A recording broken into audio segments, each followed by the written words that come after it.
ఎవరు ఎలా ఉంటే మనకు అనవసరం, మనం మనలాగే ఉండాలి. ఒకటి గుర్తుపెట్టుకోవాలి, నేను ఒక యూనిక్ పర్సన్. నేను దేవుని దృష్టిలో ఒక యూనిక్ గా ఉండాలి. నేను ప్రత్యేకంగా ఉండాలి. దేవుని దృష్టిలో ప్రత్యేకమైన వ్యక్తిగా నేను కనపడాలి. దేవుడు అందుకు నన్ను సృష్టించాడు.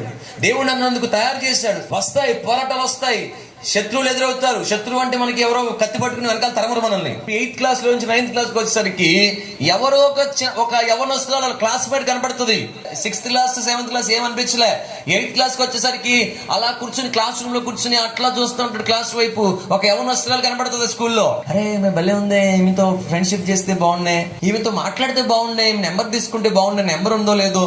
అయిపోయింది, ఇది ఒక పోరాటం. ఇంకా అయిపోయింది, ఇంకా అంతే, కొలాప్స్.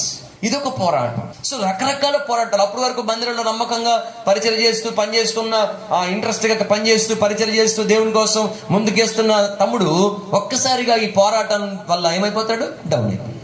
ప్రత్యేకత ఏమైపోయింది? పోయింది.